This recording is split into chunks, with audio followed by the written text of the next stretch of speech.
বঙ্গ রাজনীতিতে তোলপাড়, তপ্ত বৈশাখে দিলীপ ঘোষের জীবনে বসন্তের ছোঁয়া।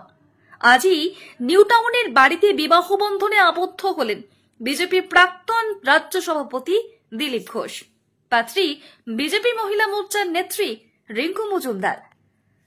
দিলীপ ঘোষকে বিবাহিত জীবনের মঙ্গল কামনায় ফুল এবং শুভেচ্ছা বার্তা পাঠালেন রাজ্যের মুখ্যমন্ত্রী মমতা বন্দ্যোপাধ্যায়। এদিন নিউ টাউন থানার পুলিশ আধিকারিকরা দিলীপ ঘোষের বাড়িতে গিয়ে মুখ্যমন্ত্রীর উপহার পৌঁছে দেন দিলীপ ঘোষের হাতে। হাসি মুখেই তা গ্রহণ করেন দিলীপ ঘোষ। 4 বছর আগে দিলীপ ঘোষ ও পাত্রী রিঙ্কু মজুমদারের পরিচয় হয়। দিলীপ ঘোষের হাত ধরেই রাজনীতিতে পা দেন রিঙ্কু। বিজেপির মহিলা মোর্চার নেত্রী তিনি। গতকালই দিলীপ ঘোষের বিয়ের খবর সামনে আসে। বিজেপি নেতারা তো বটেই, রাজনৈতিক মতপার্থক্যকে দূরে সরিয়ে দিলীপ ঘোষকে বিয়ে উপলক্ষে শুভেচ্ছা জানিয়েছেন তৃণমূল সহ অন্যান্য দলের নেতারাও।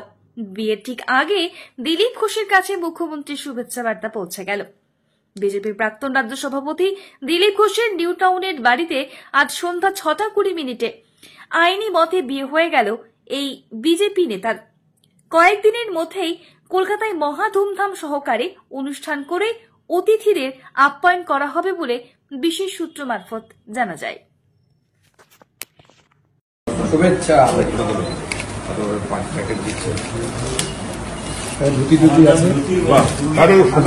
বাড়িতে গেছিলাম একবার, ভালো আছেন তো?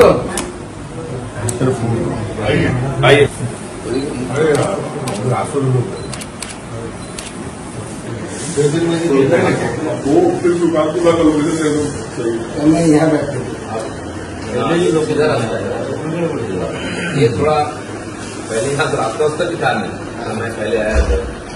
अभी तो 2-3 साल में तो बना गाँव